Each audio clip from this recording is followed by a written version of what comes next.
नमस्कार दोस्तों, स्वागत है हमारे चैनल पर जहां आपको हर कहानी सिखाती है कि असफलता केवल एक कदम है सफलता की ओर। आज हम एक ऐसी कहानी लेकर आए हैं जो आपके अंदर की शक्ति को जागृत करेगी। तो बिना वक्त गवाए आइए जानते हैं। आज की कहानी को प्राचीन समय में उज्जैनी नगरी पर राजा विक्रमादित्य का शासन था।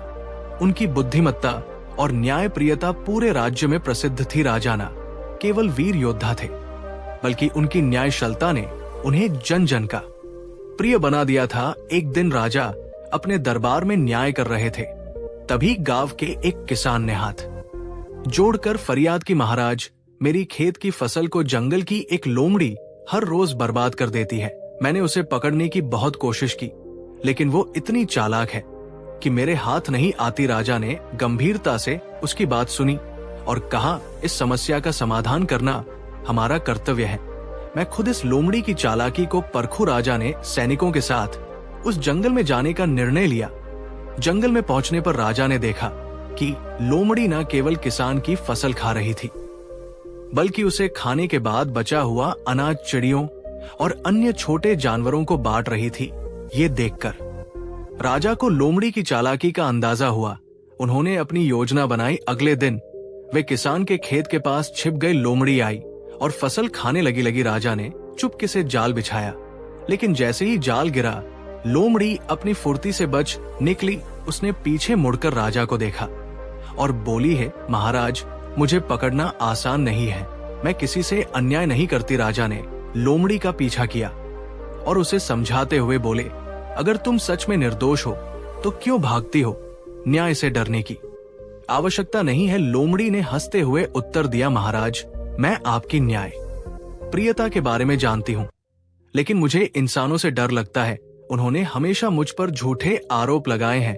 मैं फसल खाती हूँ, लेकिन उसका कुछ हिस्सा जंगल के अन्य जीवों के लिए छोड़ देती हूँ। राजा ने लोमड़ी से कहा, अगर तुम सच कह रही हो तो मैं तुम्हारा पक्ष सुनने को तैयार हूँ, लेकिन तुम्हें दरबार में उपस्थित होना होगा, वही तय होगा कि सही क्या है।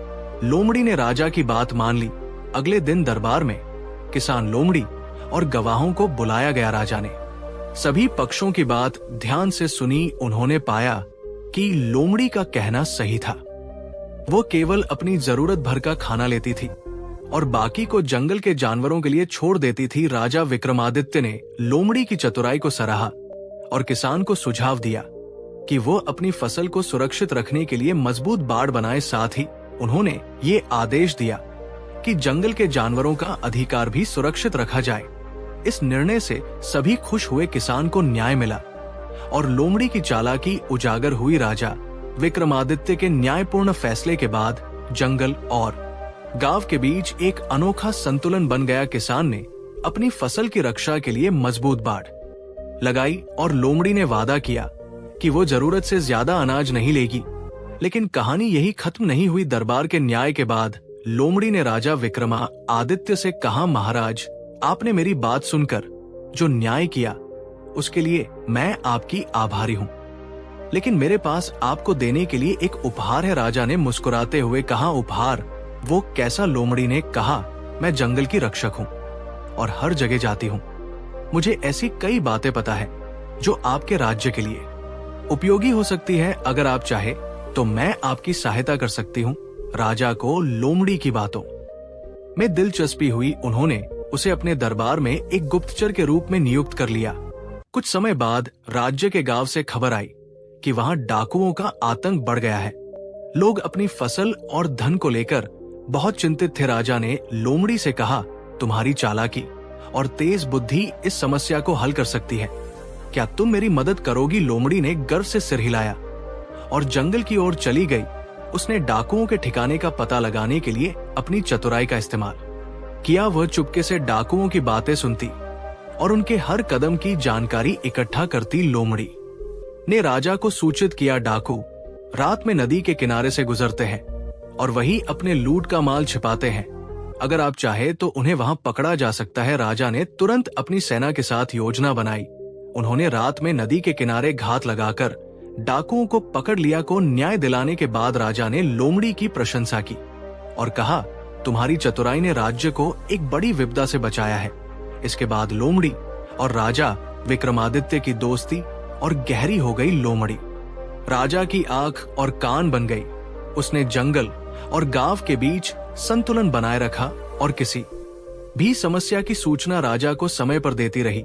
एक दिन एक व्यापारी ने दरबार में शिकायत की कि जंगल से एक भालू उसकी गाड़ियों को तोड़ता है और सामान लूटता है। राजा ने समस्या को समझने के लिए लोमड़ी को भेजा। लोमड़ी ने भालू से बात की और समझा कि वो भूखा है क्योंकि इंसानों ने जंगल के आसपास की जमीन पर कब्जा कर लिया है।